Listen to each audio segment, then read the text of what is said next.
Eu quero compartilhar aqui uma palavra que está em 2 Reis. 2 Reis, capítulo de número 22. Aleluia.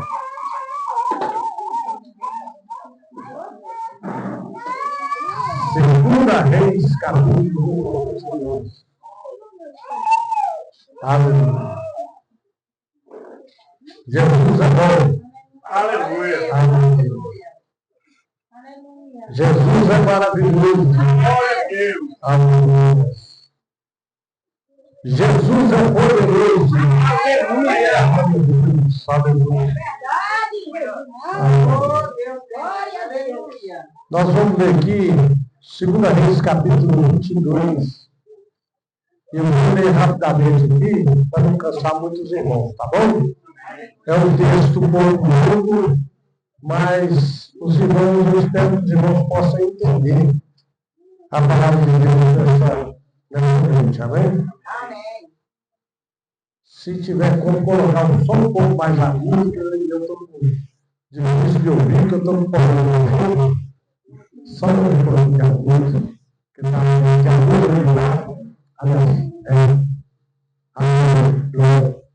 aleluia. Melhorou. A música, né? Amém. Graças a Deus. Eu vou ler aqui, irmãos, diz assim. O título é Josias repara o templo.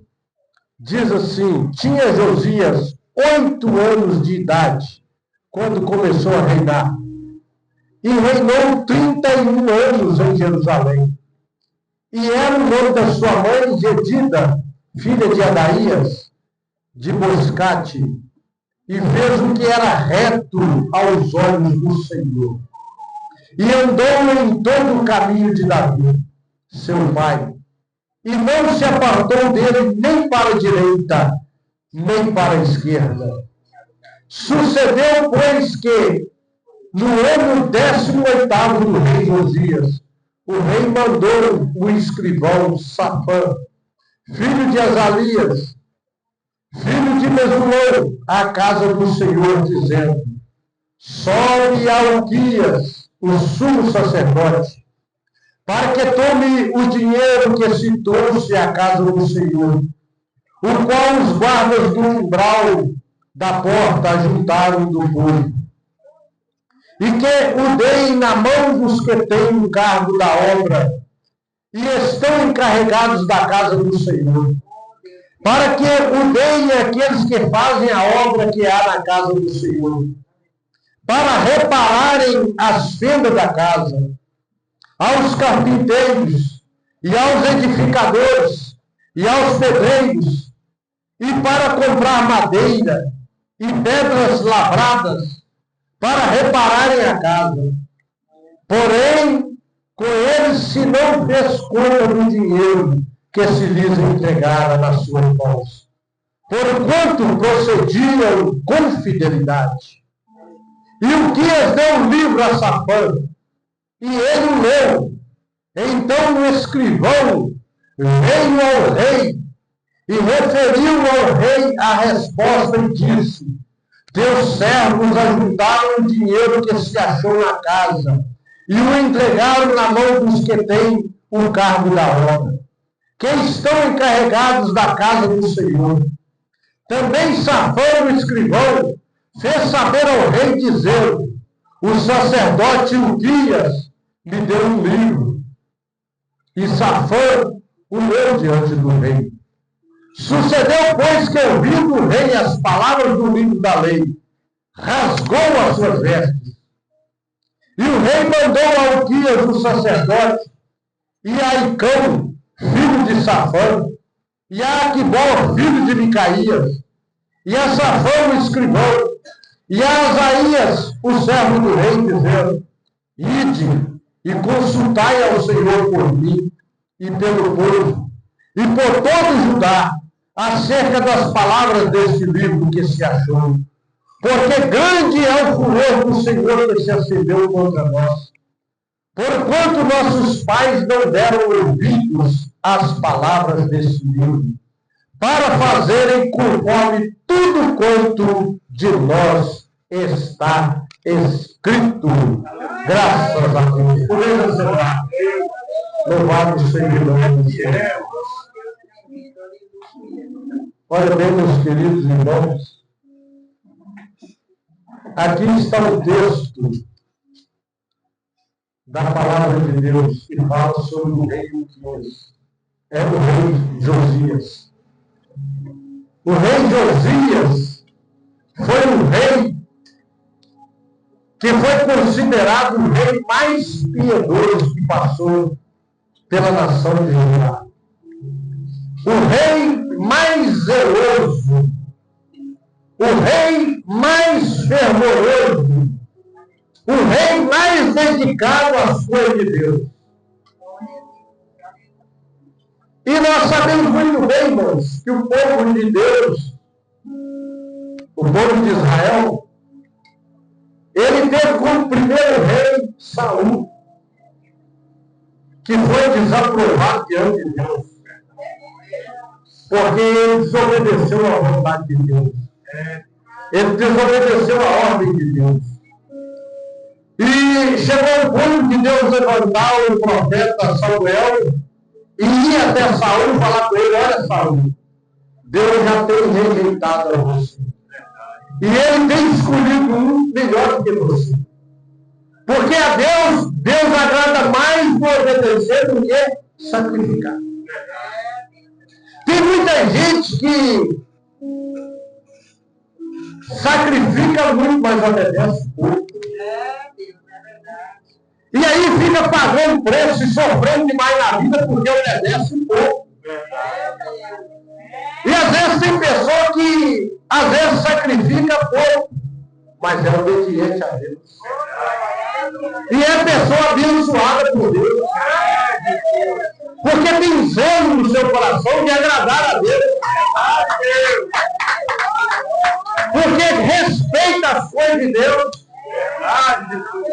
Cuida de obedecer a palavra de Deus. Por isso é pessoa abençoada. Mas tem gente que às vezes acha que Deus está querendo dinheiro, acha que Deus está querendo sacrifício. E sacrifica muito, ajuda muita gente, mas também paga muito preço porque não obedece a palavra. Então, Saul caiu por isso. Porque não obedeceu a Deus. Deus está querendo que nós obedecemos a Ele. Deus está querendo que nós ouvimos a voz dele. A pessoa, quando entrega a sua vida a Jesus, ela precisa entender que ele agora tem que passar a obedecer a Deus, seguir a Deus. Que agora a sua vontade pouco importa, o que importa é a vontade de Deus. E aí, depois de Saul, vem Davi. E Davi, ele errou muito. Mas Davi tinha uma coisa. Ele reconhecia o seu erro. E quando ele errava, ele se humilhava na presença de Deus. E aí é por isso que muita gente soberba, que muitas das vezes vem e aceita Jesus, mas quando está errado, o nariz vai em pé demais, e às vezes quebra a cara e não recebe a bênção de Deus. Porque Deus não está querendo que a gente fique justificando nada para Ele, não. A única coisa que Deus está querendo é o nosso arrependimento, a nossa humilhação. E Davi, ele errou muito. Realmente ele errou muito. E se fosse no centro, nós pegávamos ele e matávamos ele. E não perdoaria ele. Mas Deus perdoou porque Deus é misericordioso. Deus perdoou porque Davi tinha um coração quebrantado. Um coração contrito diante de Deus. Por isso que Davi alcançou a misericórdia de Deus. E depois de Davi veio seu filho Salomão. E Deus abençoou Salomão porque Salomão foi humilde para pedir. Salomão foi um rei humilde. Quando ele ia subir o trono, Deus apareceu para ele e perguntou: Salomão, pede o que você quiser que eu te dou. E Salomão soube pedir a Deus. E hoje tem muita gente que não recebe a oração de Deus porque pede mal. É verdade. Não sabe pedir a Deus, pede mal, por isso que não recebe. E aí Salomão, ele falou com Deus assim, olha Deus, eu não quero pedir riqueza, e não quero pedir também derrota do meu filho. A única coisa que eu quero pedir ao Senhor é que o Senhor me dê sabedoria. Para mim entrar e sair diante do povo, para mim saber julgar esse povo. Aí Deus virou e falou assim, olha Salomão, porque você não pediu riqueza, e nem a destruição do seu inimigo, eu vou te dar sabedoria e vou te dar muita riqueza. E você vai ter um governo de paz. E Salomão foi um rei que ele não precisou brigar com ninguém. Porque ele teve um reinado de paz e muita riqueza. Mas depois de Salomão, o filho de Salomão que foi assumir, chamado Roboão, ele não teve sabedoria. E aí o povo foi, chegou até ele e pediu para ele amenizar os impostos. Porque o povo estava sofrendo muito para pagar os impostos.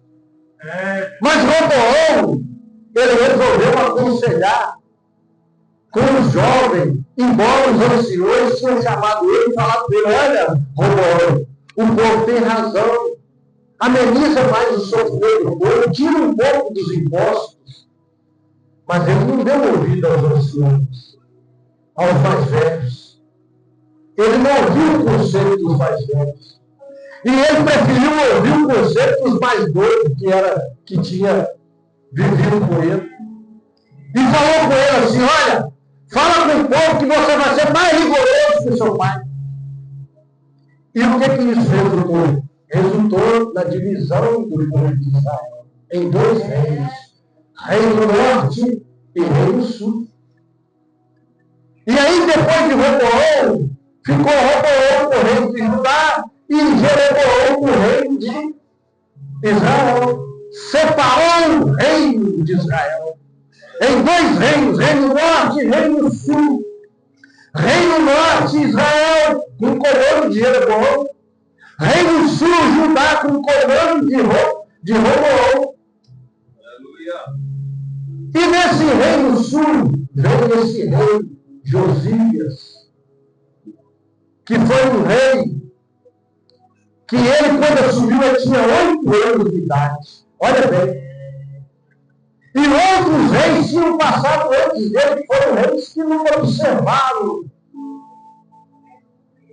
a vida espiritual. Não observaram a lei de Deus. Não adoraram a Deus. E aí Josias, quando assumiu com 8 anos de idade, ele começou a fazer aquilo que era reto aos olhos do Senhor. Aleluia! Por quê? Porque ele procurou saber que a nação dele estava passando por muito sofrimento. E ele pôde perceber que quanto mais o povo afastava de Deus, mais o povo sofria. E é isso que acontece nos dias atuais. Quanto mais distante nós ficamos de Deus, mais sofrimento. Quanto mais a vida relaxada com as coisas de Deus, mais sofrimento. Então Josias começou a observar isso. E Josias falou assim, o povo está sofrendo, sabe por quê? Porque o povo se afastou de Deus. Aleluia. Deus não se afasta de ninguém. Quem afasta de Deus somos nós. É verdade. Deus não afasta de ninguém. Quem afasta de Deus somos nós. E Josias, ele pegou e falou assim, olha, o que nós precisamos fazer? Quem está distante de Deus precisa se aproximar de Deus. Quem está conversando pouco com Deus precisa ter mais intimidade, mais relacionamento com Deus. E Josias falou assim, olha, tem uma coisa errada. O povo não está cultuando mais a Deus. O povo não está indo mais à casa de Deus. A casa de Deus está fechada. E Josias chamou os sacerdotes. Josias chamou os levitas. Josias chamou os príncipes. E falou com eles: olha, vai à casa de Deus. Porque nós precisamos restaurar a casa. Aleluia, Jesus! Glória a Deus! Nós precisamos restaurar a casa para que o povo volte a cultuar a Deus. Glória a Deus! Para que o povo volte a adorar a Deus na sua casa. Glória a Deus! Aleluia. E aí, meus irmãos, ele fez um grande concerto. E eu gostaria de abrir um parênteses aqui para falar com os irmãos, porque o irmão falou que hoje o povo não quer cultuar. O povo não quer vir para a casa de Deus. Mas não é só aqui, meu querido. Isso é modo geral. É verdade. O povo está esfriando. E isso para se cumprir a palavra de Deus. A tendência dos dias atuais, meu querido, é ter um relaxamento espiritual, um desânimo espiritual de servir a Deus. O povo não quer caminhar mais para a casa de Deus. O povo está se esquecendo de Deus. O povo está se esquecendo dos grandes feitos do Senhor na vida dele. Sabe qual a tendência? Frieza e endurecimento de coração. O povo com o coração duro, esfriando. A frieza está deixando a fé fraca. E tem muitos que nem fé está tendo mais. Devido à falta de confiança em Deus. E é isso que afastou o povo de Deus. O povo esquecer de ser grato a Deus pelos benefícios que Deus faz. Verdade, Deus. O povo esquecer de ter cuidado com a palavra de Deus. Jesus. A fé ficando fraca e às vezes faltando. E a palavra de Deus fala que é possível aumentar, multiplicar, não é nem aumentar, multiplicar a iniquidade, o amor de muitos se esfriará. Jesus, verdade. Pecado tomando conta da vida das pessoas. E quem está com vida de pecado afasta da igreja dele. Não procura Deus, não. E aí a palavra de Deus fala que porventura, quando o Filho do Homem vier, achará ele fé na terra? Irmãos, se tem duas inimigas da nossa fé, as evangelhas inimigas da fé chamam uma dúvida e a outra incredulidade. Dúvida é a fé fraca e incredulidade é a falta de fé. E é por isso que muita gente não recebe, né, através da fé, as misericórdias e as bênçãos de Deus. Verdade. Porque deixa a dúvida atingir a fé. Deixa a incredulidade atingir sua fé. É preciso crer, irmãos. É preciso ter fervor. É preciso ter zelo pela coisa de Deus. É preciso ter dedicação às coisas de Deus. Jesus. Então, o rei Josias, ele tomou algumas providências que está dentro do texto que nós acabamos de ler.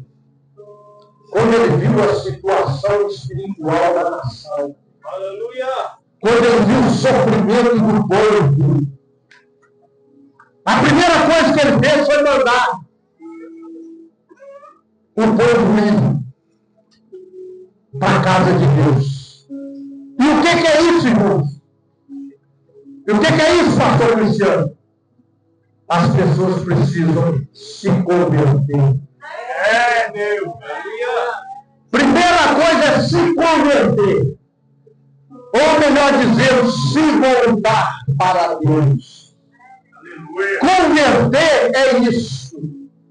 Conversão é você estar indo aqui e você voltar para casa. Isso é conversão. Fulano se converteu. Fulano voltou para trás, porque estava no caminho mau e voltou e pegou o caminho ruim. Isso é se converter. Se voltar para Jesus. Josias levou o povo a refletir que eles estavam no caminho errado. E quem está no caminho errado precisa buscar o caminho de Deus. Aleluia. Precisa buscar o caminho certo. Glória a Deus. Precisa buscar o caminho verdadeiro. Glória a Deus. Então a primeira coisa é se converter. Ir para a casa de Deus. Aleluia. O povo precisa ir para a casa de Deus. Quem está sofrendo tem que ir para a casa de Deus. Aleluia. Quem está sofrendo precisa buscar a Deus. Verdade, Deus. A segunda coisa que ele fez, reparar o altar. Reparar a cena. Porque quem está na frente, e aí cada um de nós temos que fechar a brecha. Verdade. E brecha significa pecado. Brecha, veda, significa abertura. Por onde o inimigo mete a mão dele na vida da gente. Para tentar atingir a vida da gente espiritual. Então é preciso reparar o altar. Porque a vida daquele que volta-se para Jesus, que se entrega a Jesus, precisa ser uma vida de alguém que vive em santidade. Verdade, Deus. Precisa ser alguém que vive uma vida afastado, separado do pecado. Aleluia. A terceira coisa que ele fez foi consertar a casa de Deus. Ele deu uma geral na casa. A casa de Deus estava suja. A casa de Deus estava largada. E Josias mandou reparar, consertar, comprou madeiras, comprou pedras, para deixar a casa de Deus bonita, bela, para que o povo pudesse cultuar e segurar a Deus. Em outras palavras, trazer para os nossos dias atuais, porque hoje a casa de Deus é quem? Somos nós, o templo de Deus. E nós, como templo de Deus, precisamos cuidar da nossa vida espiritual. De forma a tirar aquilo que não agrada a Deus.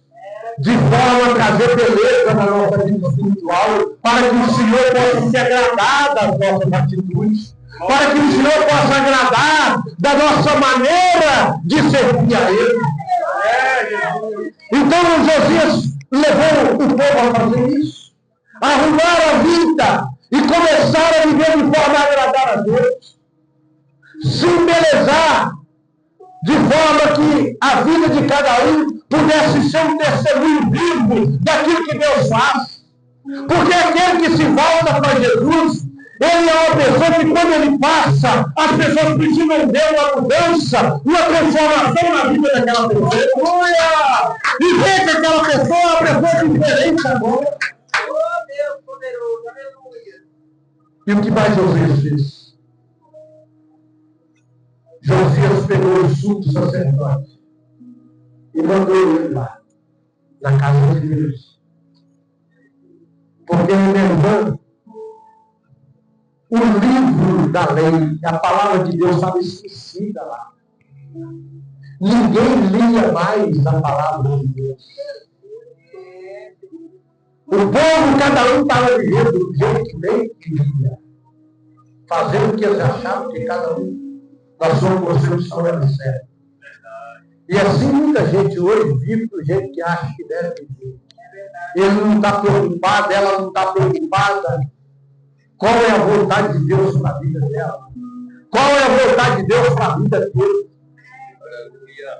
E aí, quando acharam o livro, vieram comunicar ao rei.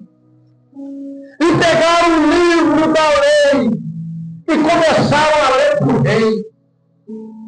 E quando o rei ouviu as palavras do livro, a palavra que nós lemos aqui fala que o rei rasgou as suas vestes. E o que isso significa, meus queridos irmãos? Significa que o rei caiu um grande temor na vida dele. Ele se humilhou diante da palavra de Deus. Aleluia.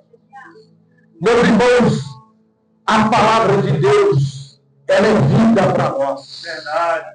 Nós precisamos buscar essa palavra. Essa palavra precisa estar presente nas nossas vidas.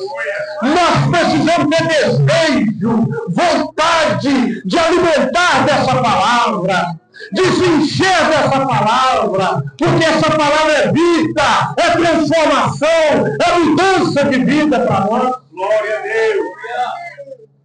E quando Josias viu essa palavra,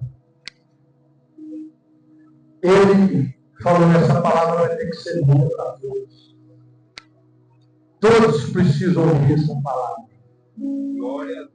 Todos precisam entender o quanto nós temos desobedecido a Deus. Todos precisam perceber o quanto nós temos sido falhos e pecadores diante de Deus. E quando a gente reconhece isso, é através da palavra de Deus. Aleluia. Então ele vai e mandou reunir todos, crianças, adultos, todos, para ler a palavra de Deus. E ele consagrou um jejum para todos. Glória a Deus. Para ouvir essa palavra de Deus. Glória a Deus. Essa palavra é fiel e reveladora. Aleluia. Essa palavra é inspirada. Essa palavra é infalível. Essa palavra é inerrante. Essa palavra ela é completa. Essa palavra é sempre atual. Essa palavra é a perfeita palavra de Deus para as nossas vidas. E nós precisamos alimentar dela. Nós precisamos ser orientados por ela. Então Josias mandou o rei. E ele mandou que aquela palavra fosse lida, de forma que as pessoas iam ouvindo a palavra de Deus e iam percebendo o quanto eles estavam falhos diante de Deus. E Josias proclamando o cerco do povo por Deus. E o povo está precisando se consertar com a palavra. Aleluia. A palavra é que nos conserta. Pastor não vai consertar a vida de ninguém. Mas a palavra de Deus, quando ela penetra dentro das nossas vidas, ela gera mudança, ela gera transformação, ela gera conserto na nossa vida. Nós não podemos estar servindo a Deus e continuando da mesma maneira como nós éramos lá no mundo. É preciso ser diferente, é preciso ter mudança, é preciso ter transformação na nossa vida. E por fim, Josias ainda fez mais duas coisas. Ele mandou os profetas consultarem a Deus, buscar saber a vontade de Deus, descobrir a vontade de Deus. Glória a Deus. E nessa noite eu quero dizer para cada um de vocês: é preciso você ter essa conversa com Deus. É preciso você procurar saber de Deus. É preciso você pedir orientação do Espírito Santo de Deus na sua vida. E perguntar para Deus: Deus, qual é a sua vontade na minha vida? O que eu preciso fazer para que o Senhor agrade mais da minha vida? O que eu preciso fazer para me alinhar com a sua vontade? Josias procurou saber a vontade de Deus. Tem muitos de nós que a gente decide fazer o que a gente bem quer. E quando dá errado, nós culpamos a Deus. É verdade. Mas quando nós colocamos os nossos projetos, os nossos planos, os nossos caminhos a nossa vontade na direção de Deus, Deus ele faz o melhor para nós. Deus faz o melhor para nós. Mas além disso, irmãos, além de buscar, de descobrir a vontade de Deus, porque quando você vem na igreja, você está buscando a vontade de Deus. Quando você ora a Deus, você está buscando a vontade de Deus. Quando você lê a palavra de Deus, você está buscando a vontade de Deus. Mas além de nós descobrirmos a vontade de Deus, Josias fez algo aqui que nós precisamos fazer. Que é o quê? Fazer a vontade de Deus. A primeira coisa que foi falada é descobrir. E depois fazer. Primeiro buscar. Primeiro saber. Depois cumprir. Fazer a vontade de Deus. Sabe por quê? Porque isso é o grande segredo de nós termos uma vida feliz. De nós termos uma vida abençoada. Porque a palavra de Deus fala, aqui na palavra de Deus registra no Novo Testamento, que é uma oração que Jesus fez, que é a oração do Pai Nosso, ele falou, seja feita a tua vontade, assim na terra, como no céu. E nós precisamos entender que isso é um mistério para a nossa vida. Porque lá no céu tudo é perfeito, tudo é agradável e tudo é bom. Porque a vontade de Deus é boa, é perfeita e é agradável. E quando nós fazemos a vontade de Deus, a nossa vida é abençoada. A nossa vida se torna melhor.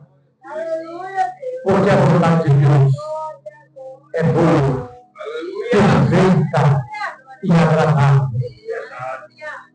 Isso significa dizer que Deus sabe o que é melhor para você. Que Deus sabe te conduzir num caminho perfeito, onde muitas das vezes aparentemente parece que está tudo dando errado, mas Deus faz aquilo que é aparente, é errado, dar certo, terminar certo e ser bom para a sua vida. Glória a Deus. A vontade de Deus é agradável para as nossas vidas. Em Romanos, para nós terminarmos, capítulo de número 8, versículo 28, diz assim: e sabemos que todas as coisas contribuem juntamente para o bem daqueles que amam a Deus, daqueles que são chamados por seu decreto.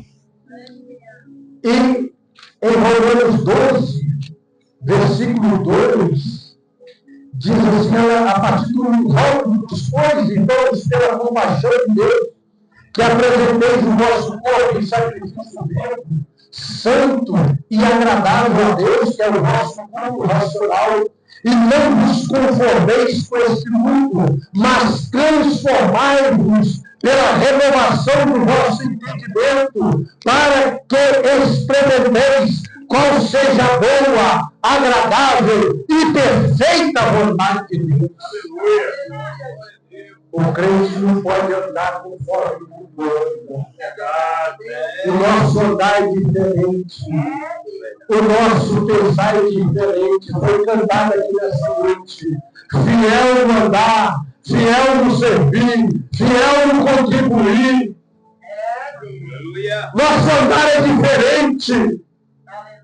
Nosso andar é buscando a vontade de Deus. Porque a vontade dele é boa, perfeita e agradável. Então, meus amados irmãos, Deus sabe o que é melhor para nós. Deus tem um caminho bom para nós. Mas muitas das vezes nós temos resolvido seguir conforme a nossa vontade, o nosso querer, e nós temos quebrado a cara por isso. Mas quando nós fazemos a vontade de Deus, Ele sempre vai fazer o melhor para nós. Aleluia. Jeremias, para terminar, capítulo de número 29. Versículo 11 diz assim: porque eu bem sei os pensamentos que penso de vós, diz o Senhor, pensamentos de paz e não de mal, para vos dar o fim que esperais. Aleluia. Deus tem o melhor para você. Deus sabe o melhor para você. Aleluia.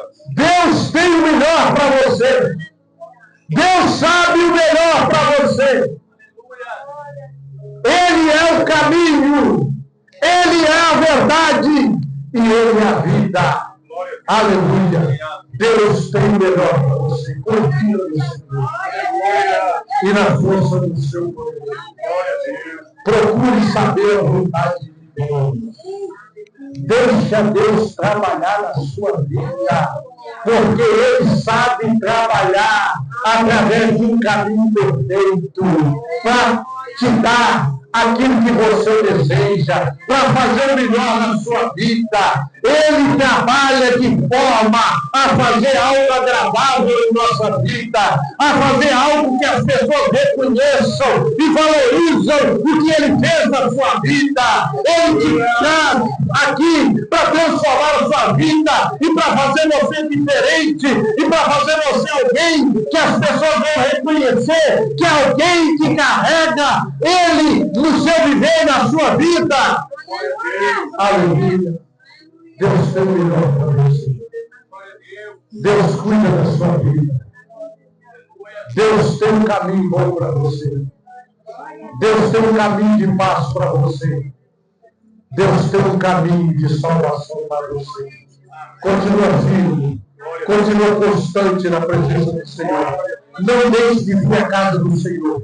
Não deixe de adorar a Deus. Não deixe de ler a palavra de Deus. Não deixa de fazer a vontade de Deus. Busca a santidade de Deus na sua vida e as bênçãos de Deus vão ser derramadas sobre a sua vida em nome de Jesus. Que Deus abençoe em nome de Jesus.